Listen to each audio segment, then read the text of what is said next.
If you come from generosity, gratefulness, visionary, some of the words I heard, that's how you get these things.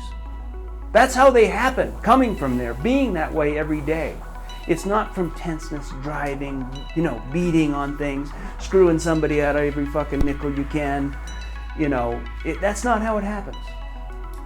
It happens from when I release things, I see things that where nobody else sees. The foreclosure happens, I don't freak out because I know there's somebody getting a buy.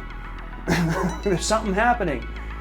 There's always an ebb and a flow. And what happens if we're all tied in and our mind is tight, we don't see the opportunities that are out there. Culture has us. We do certain things. We go to college and we get the job. We get the house. We have the kids. We get the car. We get the second home. When we have all that stuff, we get to be this. It gives us this thing. We get to be it. What is it? Freedom. We get to be whatever it is. That's what's culture, the bill of goods that culture has sold us. That we need to do all these things and have it, and sometime in the future we get to be. What we're espousing in here is, you figure all this out, and you tell me, when you have this, who you get to be. Rich? No. All the way from Canada. What would rich give you to be? Well, free. Free. Free. Grateful. Secure. You have them all right now.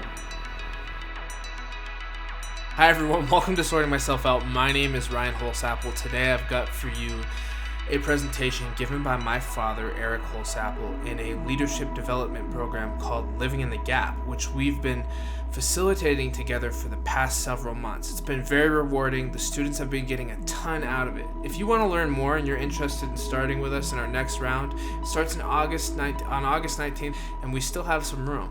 So check out the description for all the details so you can see what the commitments are and all that kind of stuff. Anyways, we really hope you enjoy this video. And please leave a like, a comment, and a subscribe. That really helps the channel and supports us to continue getting this message out there. All right, everyone, enjoy. Let's turn the page back over to the 12 pillars of leadership and positive karma.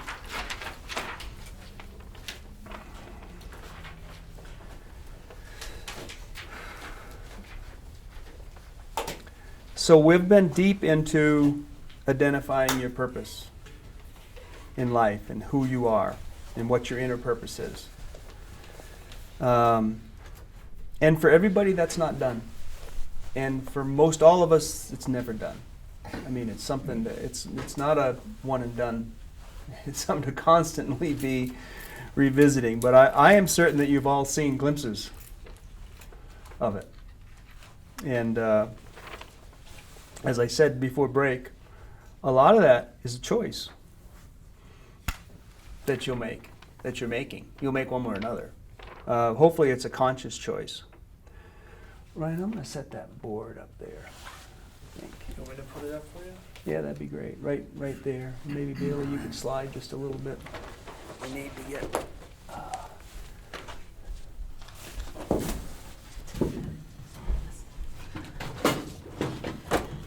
You want the blanket to come off?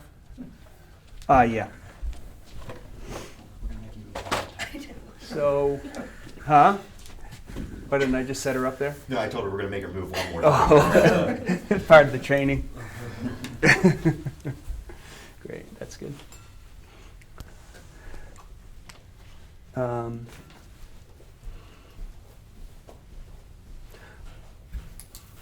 I firmly believe that if you get this part of the thing done, the rest of it's pretty easy. If you can come to grips with and accept and choose who you are, then the rest of the program is a piece of cake. If we're constantly wrestling in ego and wrestling in you know, the collective culture of what's going on and what other people think we should be doing and all that kind of stuff, then it's hard to keep a straight rudder in it, you know, with the ups and downs of life. And you've all seen how hard it is to maintain a practice, right? So it takes something pretty strong to get us up every morning and to get us going and to keep us going on this path, because life, we had this, was it you and I had this discussion? Life is a series of mishaps, a series of illnesses, deaths, bankruptcies, addictions. It's a series of failures, all in you and all around you. of it, depending on how you look at it, right? It could be, but it's just life. So, how do you keep your eye on the prize in those daily things? So it's really important to get habits, the slight edge habits, every day, and I mean every day. If you miss a day a week or something, you miss a day a week. But the goal is to have something that every single day you have a basis to come back and check in on who am I. And when someone insults you, you come from who you are, not from the first thing that creeps into your head is, you know, not nice. But can you, and how do you, so a meditation practice can be something that you constantly come back to during the day, that one breath that lets you not react and respond in a way that's helpful to where you want to go and who you want to be. Not just the reaction of, they deserved it, I didn't deserve it, because it's really just what is. So, I guess I can go over here, right? Can you guys see these over here? So, create clarity, vision, intention, and commitment. And how do those work it, okay? It's important, what I should be focusing on, right? And I want my vision to come from there, from my purpose, and from who I am, and create my vision. I want it to be organic, internally generated. The last thing that is going to be useful to you is to have society's vision of, you know, the second home and the kids in private school and whatever it is. I don't know what it is, but whatever it is for you and where you came from, it's not sustainable. What's sustainable is organic. You know, who you are and what is important to you. And to come from that purpose and clarity and creating a vision. And first I have the vision, a thought, and then, boom, I put a vision board out, I put a life list out, I put my vision in writing. And I may not announce it to the world, but I'm going to announce it to a small group of what I'm about and what I'm doing. And I'm going to set it down there for myself to look at. That this is what I'm about. And I'm going to commit to going back and looking at it every year. Boom, what am I going to do? So, vision and intention. What I intend is like the miracle morning. We're going to go to Tanzania, Africa. My miracle morning is not going to be perfect on a 30-hour flight to Amsterdam, but I will do it. I'll be doing some yoga in the aisle, or I'll be stretching in the seat, and I get nervous on takeoff. I'll be meditating on takeoff. I'll be reading, I'll be journaling, I'll have the intention of putting my mind in the state of mind of creation, love, and light. Can I put my mind in that thing? And every day is not going to be, I may have a 10-minute miracle morning, you know, or what 6-minute he says in the book, right? The 6-minute. Have something, have a go-to that you can, even on the day when the house is on fire and something, you can do something, okay, and come up with the intention. And then commitment. Life gets good when you can live up to your commitments. When you can start having a commitment, willing to make them, and you can own them. And it doesn't mean perfection. It doesn't mean, I said I'm going to do a marathon, then I broke my leg and I couldn't do it. It doesn't mean perfection. It means then you recommit and you come back to it and you recommit. But I have a commitment, it's my word, and here's what I'm going to do. It doesn't mean I'll never change it, but when it's there, it means something. It's like, I committed to doing this. So a test for you guys this next 30 days is, can you commit to doing something and actually do it? Right? Commitment. Because, this one's small. Right? Marriage is a commitment. Love is a commitment. To be able to take that on for, I'm on my 29th year, whatever. I've seen some friends that just had 50 years of marriage. There's a lot of ups and downs in that, and a lot of not seeing eye to eye, and a lot of other things. But commitment's what can get you through that. So here, path of development, we're going to look at who I am, where I am, and this is part of your writing. You're going to do more. Just exactly where you are in all the different categories of your life.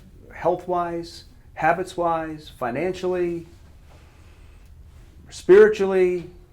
We got 17 categories, whatever, of things that we've written to come up with. Where am I? Like, I can't go there if I don't know where I am. It's important to get flat with, and we aren't that honest with ourselves. That I'm 20 pounds overweight, or that I'm this, or that I'm that, or that anyway. So it's get flat with yourself on, I got a drinking problem. Okay, I drink, too much. Whatever it is, get flat with yourself on where I am. Then we set the vision.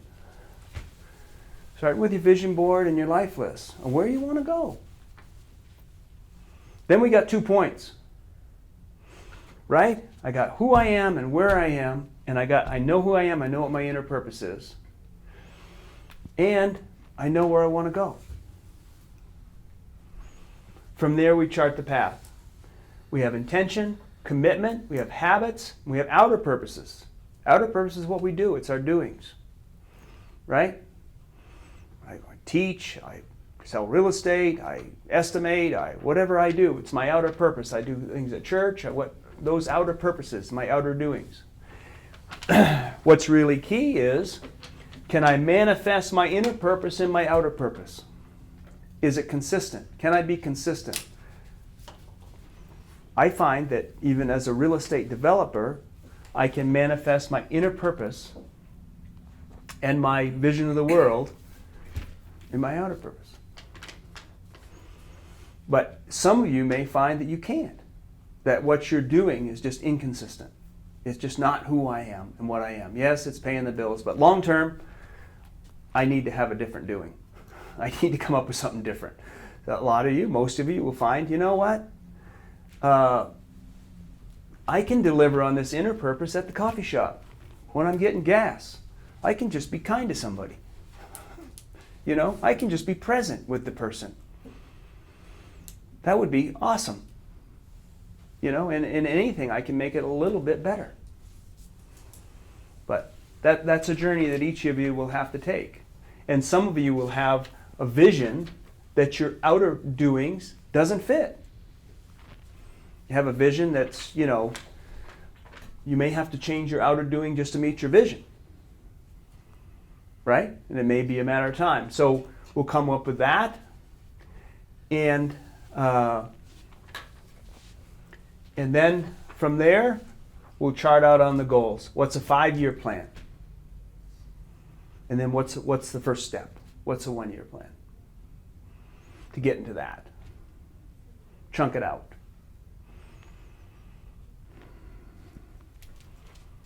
That's the toughest one.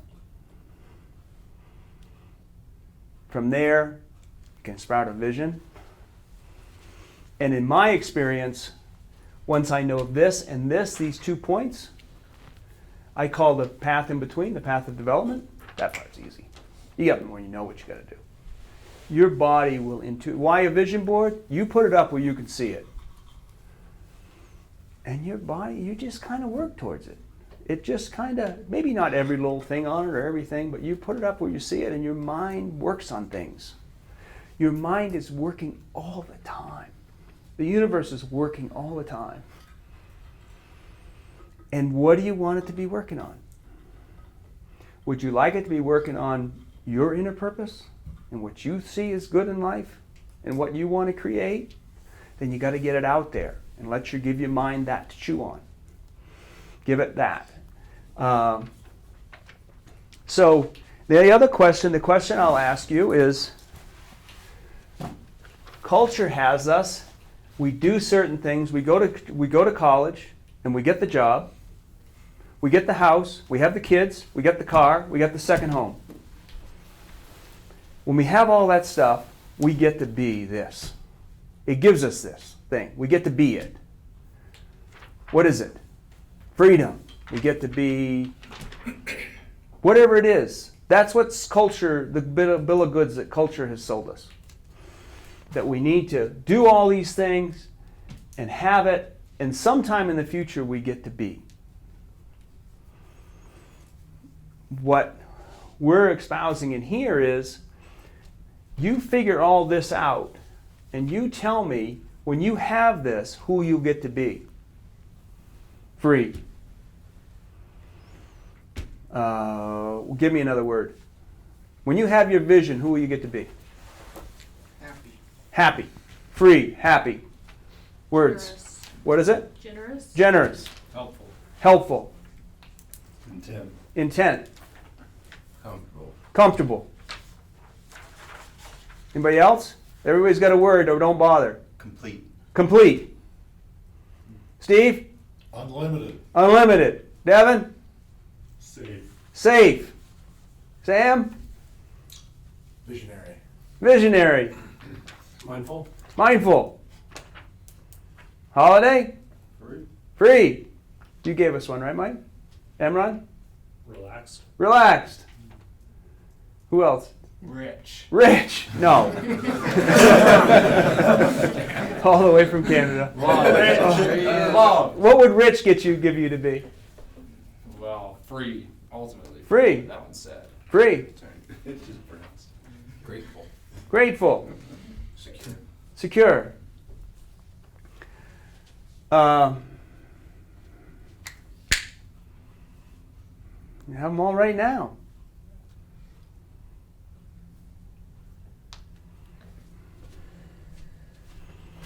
Inner purpose and being is something that none of those material things are going to give you anyway. And you can have those now. There's no one in here that's going to starve to death. Everybody in here has got a roof over their head. And if you need a room, come stay at the house. Not for very long, but for a couple nights.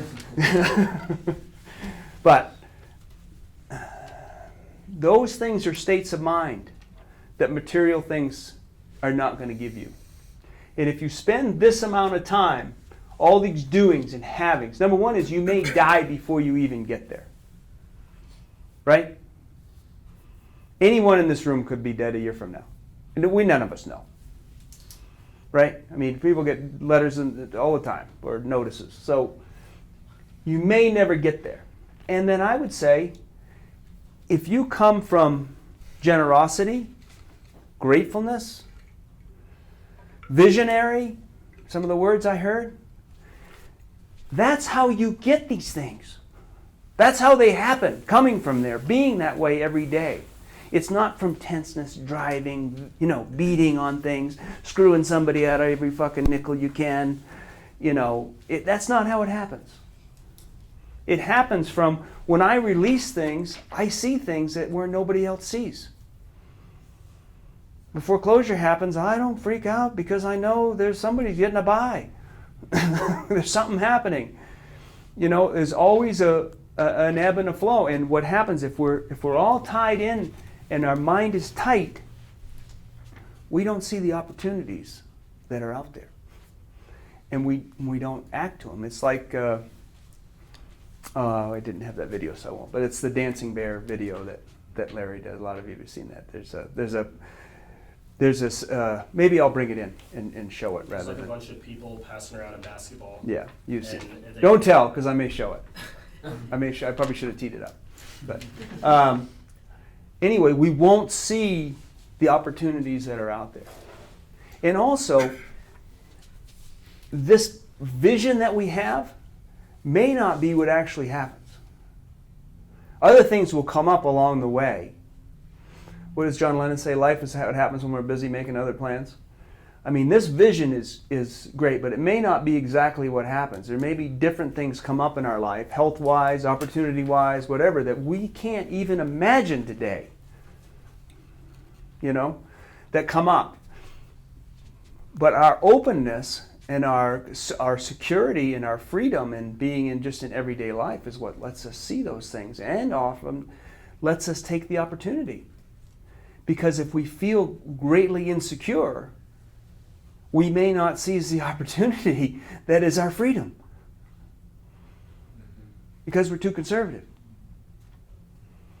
And there's nothing wrong with being a little conservative either. And, paying your bills, and I'm not espousing that.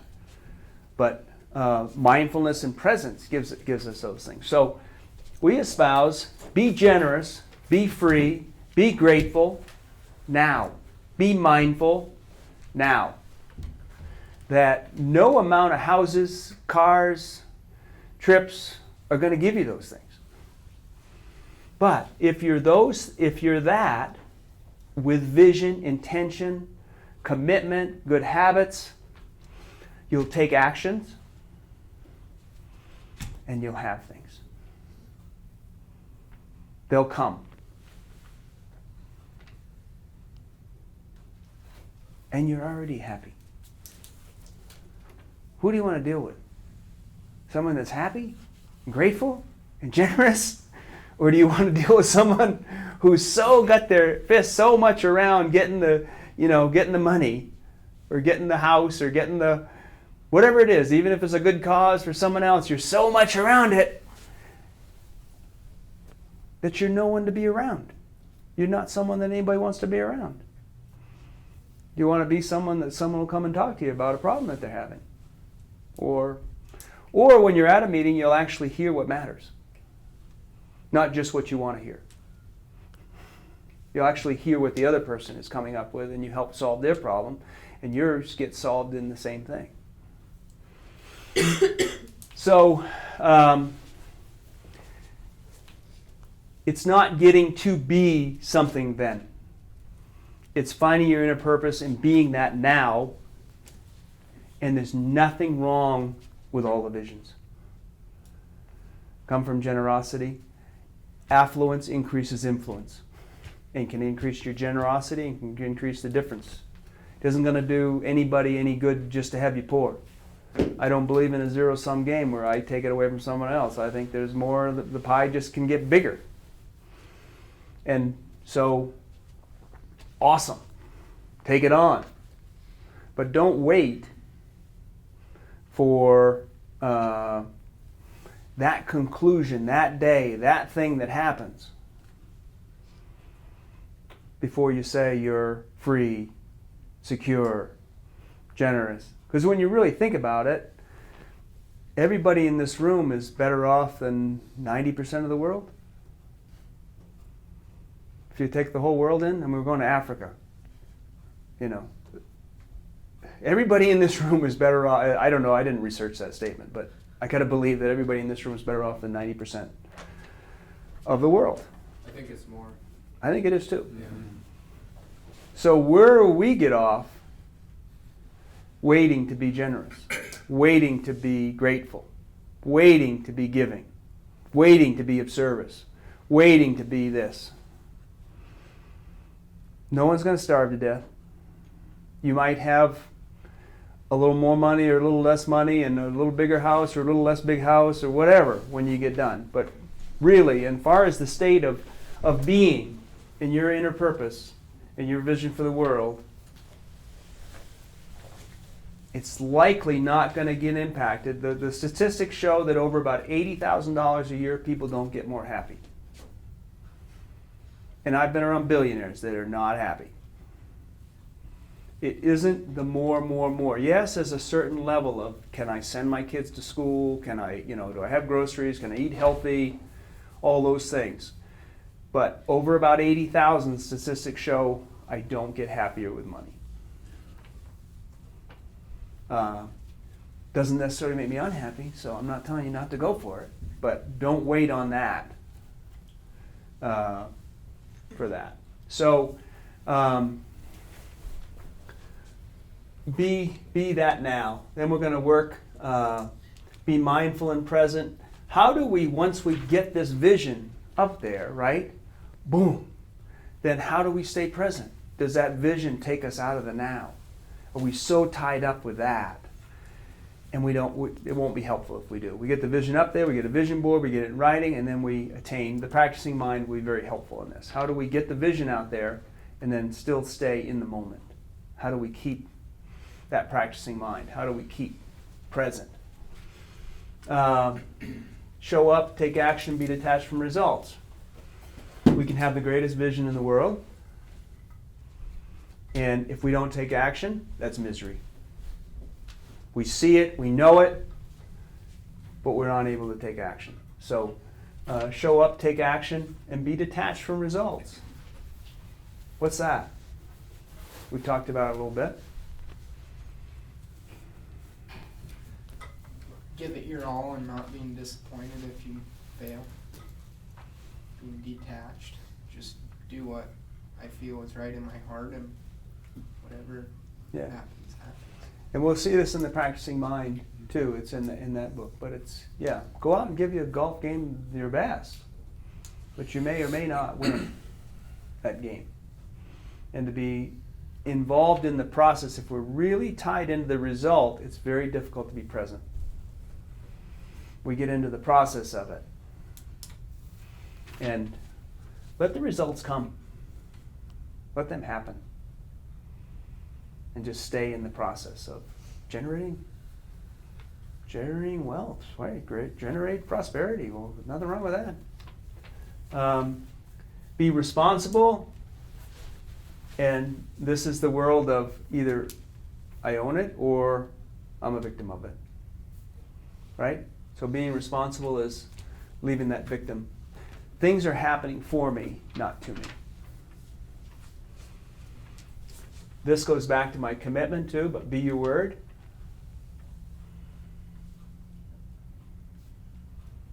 This is huge. Anybody wants to make it on a business or in anything, this is the number one thing. When you tell somebody something, they realize that it's done. If I tell this guy something, I know it's done. I don't have to worry about, maybe he decided not to do it. Maybe he didn't, or he'd come back and say something. If you want to really expand your reach, then people have to be able to depend on you. When you say you'll do something, they have to know you'll either do it or you'll let them know it didn't happen because. It's huge. And it's huge in families, it's huge in everything. And we get really sloppy with it. People get pleasing mode and they tell people things that the person wants to hear, and then they just go away and forget about it. That life will not be consequential. You will not make a big difference in life because everyone will say, oh, that's Imran. That's just what he's like. Oh, yeah, he said he'd do it. That's fine. I'm going to ask Mike too. One of the two of them will get it done. Or do I just say, do I know when I ask Imran that it's just done? If people can start depending on you and know when you say it, when I say chair falls out. It just boom. That's how you get powerful. That's power. That's influence. And practice deep listening. Practice listening, period. Deep listening. So being my word, and then we are so tied up in the conversation in our own head that we usually don't even hear what the other person is saying. I'll just jump down, take everything in personally. Most of us are just interested in ourselves. mean, it takes conscious effort for us to be generous and gratitude and look out for the welfare of others. Mostly, and it's wired into us, but listening is actually caring what the other person is saying, and it's felt. It's a felt thing. Somebody can tell if you're, I mean, my wife, let me tell you, she knows that I am not listening. It's a felt thing, and you can feel it when somebody's listening and not listening to you. And these are ones that we've just gone over, but be in flow. I think that service work is huge for this, to be in flow. Increase your affluence and increase your influence. So we'll work on those with your plan. Be grateful, give generously, and serve.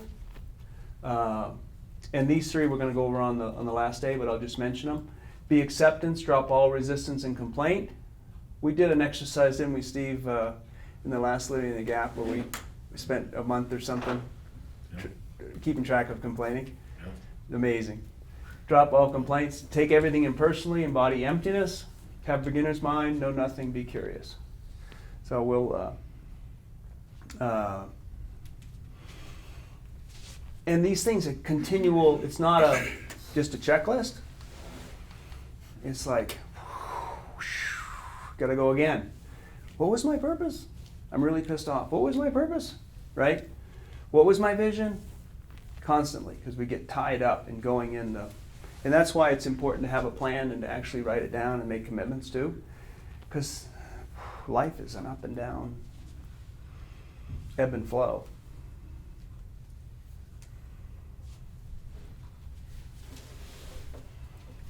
What questions, or where we're going, or and any of that? It's a lot there.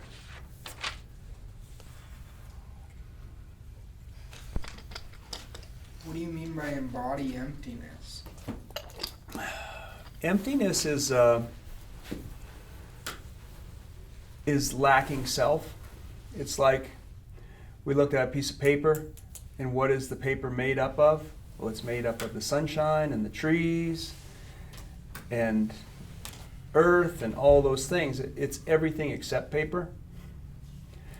It's going back and realizing I'm pure consciousness, love, and light, it's just embodying that, and it's what it allows you to do, and we'll read a book this spring called The Untethered Soul.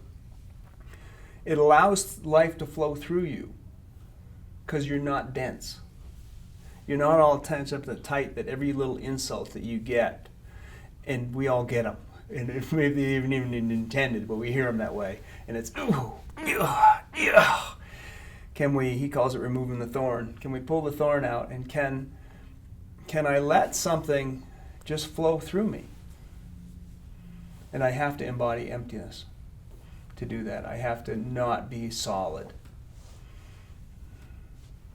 And it's weird because I am solid, right? I am this, but can I let those activities just flow through me and not make either the good or the bad mean that much?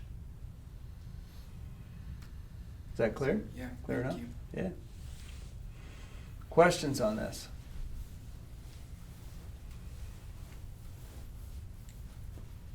As specific or as general on any of it?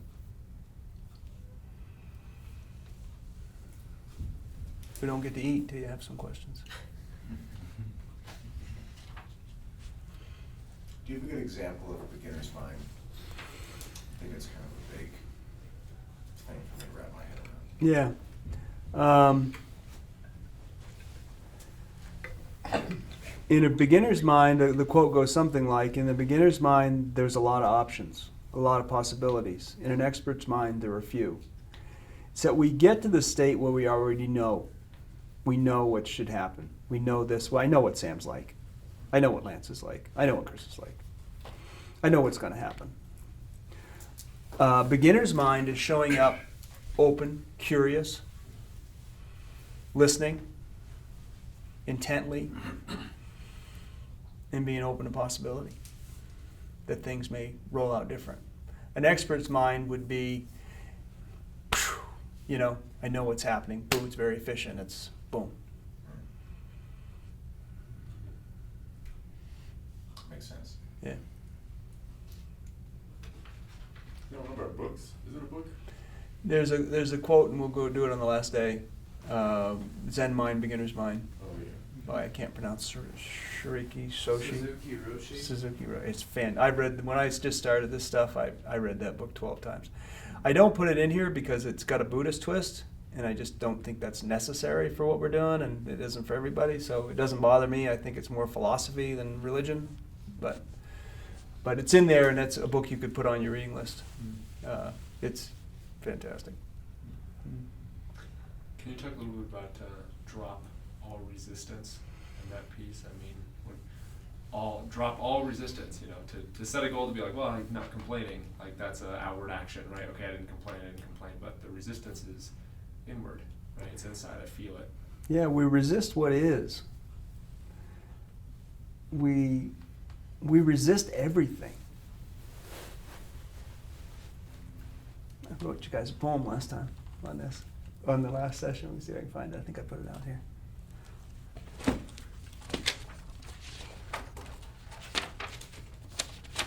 Maybe the last day.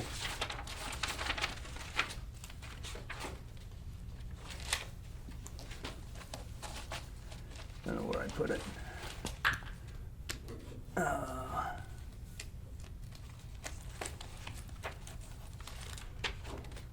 it is. Is that the one? I can't find it. I might read it for you tomorrow. I won't spend any more time. But it's, if you just watch myself, we resist almost everything that comes at us. It's like we don't accept it originally. And I can just feel a tenseness leave me when I say it, even. We're in denial about most things. And we don't react properly a lot of times because we're resisting it. If life is just a river flowing downstream, right? I mean, we resist death. And it's inevitable. We resist what we're asked to do at work. We resist what we're asked to do at home, the dishes, the making the bed. If we resist, my experience is I personally resist almost everything, especially initially. When I hear it, I resist it. It's like, it wasn't what was going on in my mind. It wasn't where my train was going, and then it comes on and I'm so intent with me that it's like, oh, and there's an immediate release when I get to, oh, he really did steal the money. It really is here. It's really happened. I need to accept it and move on. Watch yourself for a week. Just when anything comes along. From lunch to, want to go to Mexican? No. Want to, So the practice is dropping our resistance to things. And it doesn't mean being jello or not caring or not having big goals or whatever, but it's really, and we'll read a book called Loving What Is by Byron Katie. We don't really know what the truth is, what's really going on. We keep coming up with things in our mind about, I know what Paul's all about. I know what Nathan wants. I know what Matt's doing. I know what he meant when he said that. And when we drill down, when we get really down to it, we know very, very little about us, ourselves, and especially about other people. About what their really motivations are, what they're really up to, what they really care about, what,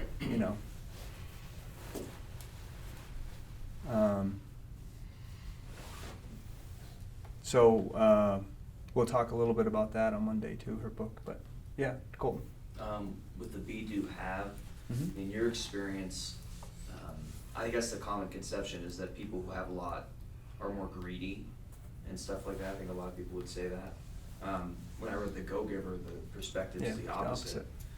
But undoubtedly there are some greedy people who probably are at the top even though they're not. So in your experience, what, kind of speak on that as far as, in the Go-Giver it's talking about being generous allows you to do things which then allow you to have things, but the having isn't important because it's just about the being, and then what do you think of when you see people that still find success even though they're cutthroat and that they're not very generous? Yeah, I would say that they found one form of success. They found financial or material success. But so what? If having more of something is known not to make you happier, and most likely you're not going to become generous once you get there. And there's just another way of coming from generosity, and abundance comes to givers. That it's a way of being, and when I'm willing to give, it sets karma out. When if I want to have good karma to me, then I set it out. That's why I think service. Go do service work. Set my karma out. Send it out in the world. And I'm a believer in karma. That when I set my service and my good intentions and my generosity and gratitude out in the world, that it will come back. And I'm not saying it's the only way that you couldn't get rich, because it's not true. I mean, you can. There's a lot of, just like you said, there's a lot of people that can. They're just good at something, and they do it, and they get rich. But it's just not the only way. Nor do I believe you have to wait. Why do I need to wait to be happy, generous, free, boom, boom? And if I'm already in the top 10% of the world, 5%, whatever it is it really plausible that when I have a little bit more, that I'll all of a sudden be generous, free, secure? In fact, there's something in one of the exercises you do tomorrow that talks about having the money work for you versus you working for the money. And I believe there's a certain amount of money that sets you free, that lets you do whatever you want to do on your life list. But that over a certain amount of money, you got to show up and take care of it. You got to show, and it reduces your security and your safety and your peace of mind and everything, because you're worried about it all the time, and you can't sleep in.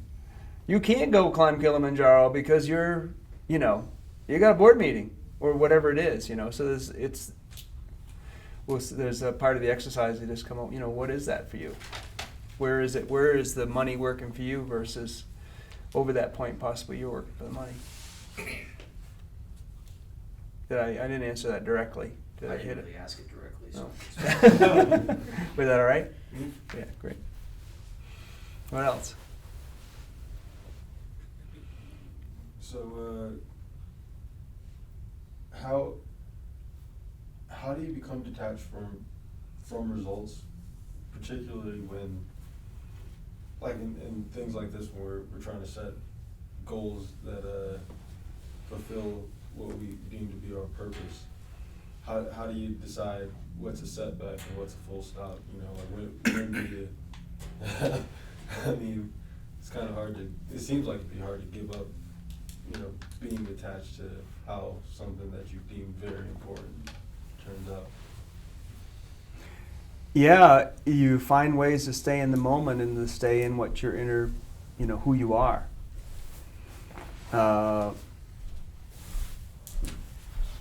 And it's something you practice, and you keep realizing when you are attached, and you keep letting it go. It's like that, for me anyway, and there's probably more ways to answer this and more ways to do this. And for me, it's like when you're meditating, that thought comes and grabs you, right? And then you realize, let it go and come back to the breath. It's like, yeah, I'm not saying you won't recognize it, you don't notice it, and you don't whatever, but if that is going to drive you, that result's going to drive you so much that you can't be in the moment, then it's going to defeat the purpose. It's like going out and trying to play golf for the score versus actually being there for the swing. And the same is true for work. If I'm so worked up about the financial result for the year that I can't pay attention to the people around me and I can't pay attention to the world around me, what's going on, it's going to be counterproductive. So I think it's something that had to be practiced, to recognize when I'm getting there and let it go, and the results are going to take care of itself. I'm going to take care of what my action plan says to do today. Sometimes things will come in the way I planned, sometimes they won't. I keep taking action. I keep taking these actions, and I let the results take it. Now, I may change actions, depending on, it's been 2 years, and that I'm going to change course a little bit because those actions aren't working. But a lot of times we have to be able to continually take action without immediate gratification of that result to get the result we want. But residing in that's one of the reasons meditation is so important. It's residing in the present moment and recognizing, being aware of when we get pulled away, and then being able to let it go. I'm not saying it's easy, but I'm saying it's very, very powerful, very useful. Okay? Yeah. Anything else? Just because it's come up a couple of times. This is something that I was dealing with even this morning. So I wrote in my journal before I drove down this morning, and the thing I wrote about was kind of what we're talking about right now, and kind of my feeling of coming to this program. And I let me find this real quick. So I just said I'm feeling a little bit anxious for LIG today, living together. I think it stems more from a fear I need to come away with a bright idea or a business or centered on an outcome of people's opinions. I need to focus on the process and the insights. And so it was kind of that. It was like I was having anxiety and fear of needing to get a result, needing to, and I think part of it too was reading something where it was talking about, tomorrow's like a big day, and like if you'll come up with this great business plan or this whatever. And so when I was focusing on that, or the fear of doing a vision board and feeling stupid or whatever, but if I can detach myself and just know that I'm here and I'm working towards my greater goals, maybe not the daily thing or tomorrow's thing or whatever, but just really more emphasizing the process. Well, and being detached from the result may be more important than the result. Because it's like the billionaire that's not happy.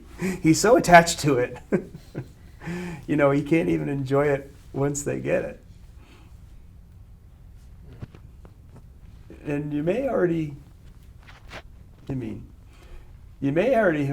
it and not just fully accepted it. You may already be there, too. Nobody has to have any, realizing that you're on a good course and you're on a good path and you're around and things are going great is a total touchdown. And you come up with a few more things, great. But, realizing, being able to be present and be grateful and be happy and be with right now, what a gift. And if there's more results that you want to get, I think it's a better way to go about them, too.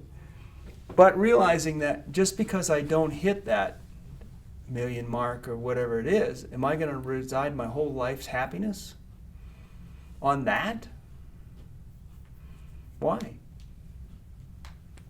It's a choice. It doesn't have to be. There's a lot of poor people that are happy. And I'm not, I think you can have, I said this the last time, I'll say it again, I think you can have it all. I'm about having affluence, influence, happiness, presence. I think you can have it all. And certainly I don't think the best game plan is to wait until you have those things that culture has told you makes you worthy before you take a breath and go, Because culture's going to tell you you're not doing enough when you get there. Culture's going to say, you should be giving away. You should be, you should be, starting a university. Culture's going to tell you something else, Well, it also just feels like it's super self-defeating, right? When you're so focused on what that result may be, you end up, talk myself out of doing anything. Well, it's just like your business in brokerage. If you're just about the fee, people smell it on you. Yeah. But if you're about service, and just providing a service and helping somebody, you want your fee. Of course you do. But if that's all every phone call is about, or everything you do, it doesn't work. You're too attached to the result. You know, how many deals have you worked on you haven't been paid for? That have been completed, none. Well, I mean, I've worked on it. how many haven't even been completed? A lot, Yeah. right? Yeah. And if you were so attached to the result that those things wouldn't even let you go and do anymore. Oh, fuck that! I ain't calling. You know, I did that deal didn't even come together. I worked on that deal for 2 years. I'm not doing that. Is not going to be a reinforcing mindset for your business, because most transactions don't come together. Probably. I mean, as you get better and better, more and more, that probably gets, you know, less true. But for certainly in Emron's case, most transactions don't come together. So if you're attached to the result of the transaction and how you're going to feel at the end of that day and who you're going to be, you're not going to feel very good, and you're not going to be someone I want to be around, probably.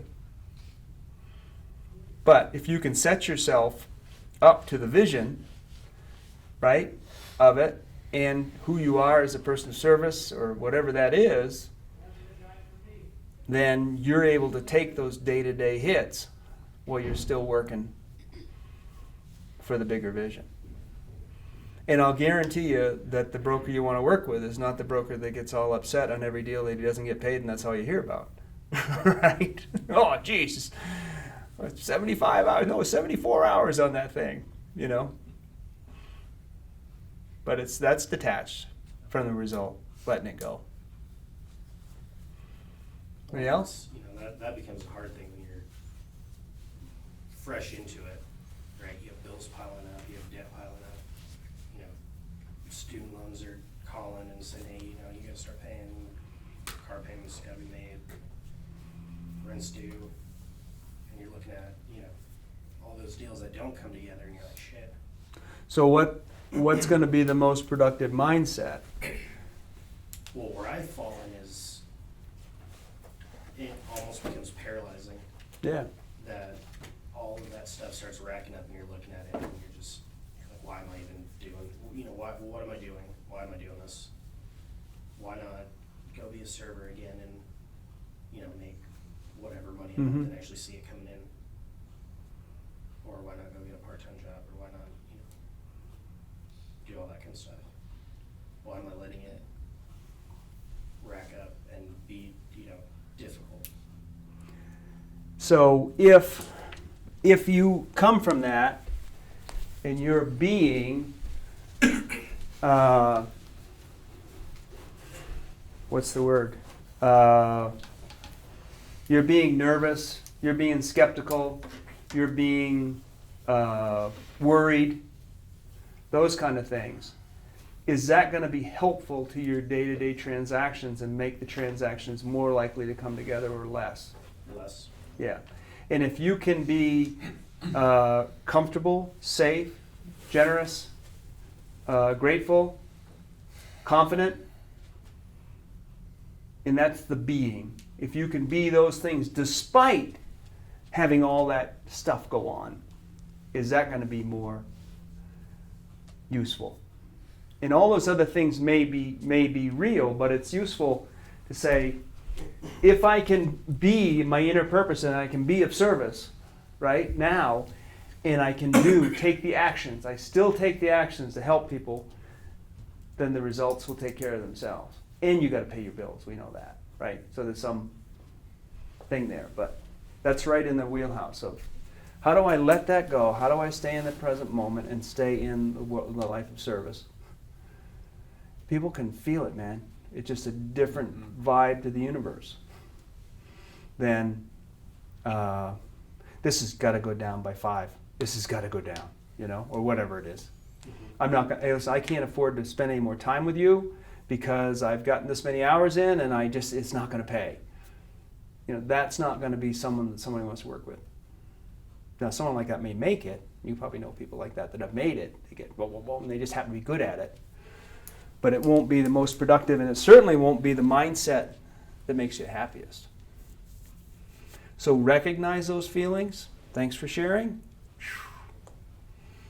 Let them go. Keep coming back to your purpose. Come back to your business plan. Come back to, okay, what's next to do? And keep so as those thoughts come up, it's just like the meditation. Just thanks for sharing, let them go. Thanks for sharing, let them go. So not being attached to that either. Great, thank you.